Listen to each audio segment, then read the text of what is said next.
But on the other breaking news we are tracking, let's now bring in CTV News aviation specialist Phyl Durdey in this conversation. Phil, thank you for joining us on that breaking news.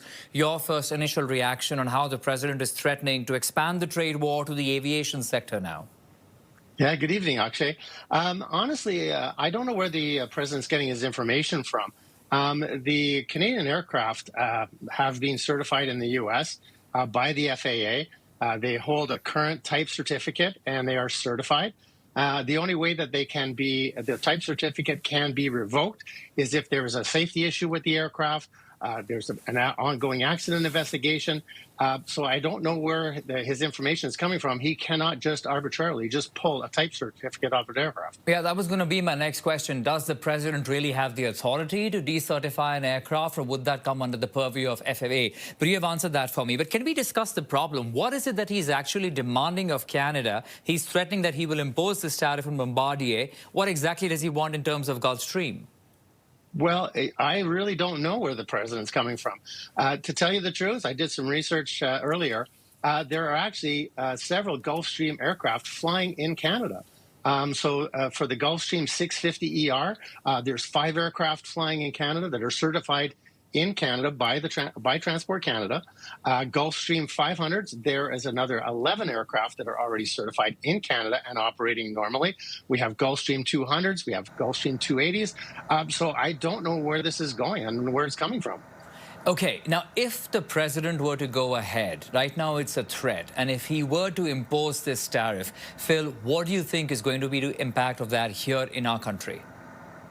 Well, the thing is that the U.S. has quite a lot of operating aircraft that are supplied from Canada. We have the CRJ-200, the 700-900, we have the Q400, and actually with the business jets on the Challenger series aircraft, there's over 1,700 aircraft flying in the United States today. So we're looking at almost 1,000 aircraft for CRJs, 1,700 executive jets, plus all the turboprops. I just don't know where this is going, but it's going to hurt the American economy as well, because if they can't purchase a Canadian aircraft, which Canadian aircraft are rock solid, not saying that the American aircraft aren't, but we serve a special purpose with our airplanes being rugged and getting into places where, other aircraft can't. We have that post of the president with us. We'll try and bring that up one more time to sort of go back to the issue of what the president is saying. He is saying, based on the fact, according to President Trump, that Canada has wrongfully, illegally, and steadfastly refused to certify the Gulfstream 500, 600, 700, and 800 jets, one of the greatest, most technologically advanced airplanes ever made, we are hereby decertifying their Bombardier Global Express and all aircraft made in Canada until such time as Gulfstream, a great American company, is fully certified at its should have been many years ago. So coming back to that, about this Gulfstream, as you were talking, Phil, I just want to understand this particular category that the president is talking about, 500, 600, 700, 800, do they fly here in Canada at the moment? Yes, like I said earlier, they're on the Gulfstream 650ER, which is the long-range aircraft, right? Sorry for interrupting. Let me get this correct. They can only fly if they are certified here in Canada, right? No, not at all. They can. The thing is that an aircraft has to have a type certificate in order to be registered in Canada. So the Gulfstream 650ER, which is operated by several operators here in Canada, which there's actually five of them flying right now, that they have. Transport Canada certifies them to be registered in Canada. So if we want to take for instance, a Challenger aircraft, which is a Canadian-built executive jet, then it has to have an FAA type certificate in order to be registered in the United States, which it does have. So once the regulatory authorities have registered an airplane or have given a type certificate to that specific aircraft in the country, then it can be registered under that regulatory body.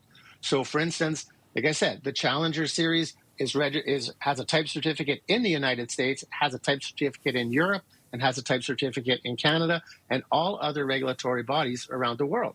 Okay. So that way they can be registered in that specific country. But the president seems to be having an issue with one particular jet, which is Global Express jet. Talk to us about that and how that could effectively impact Bombardier.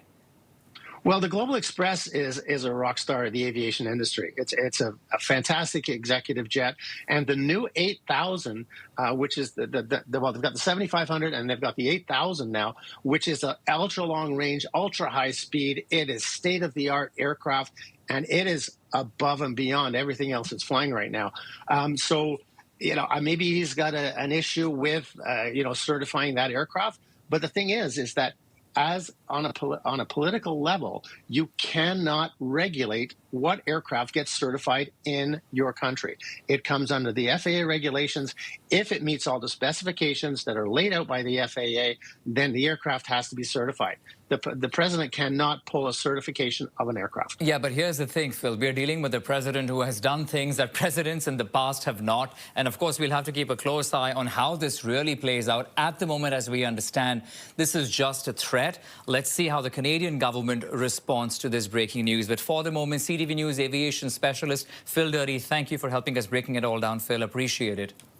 Great. Thanks for having me, Ashay.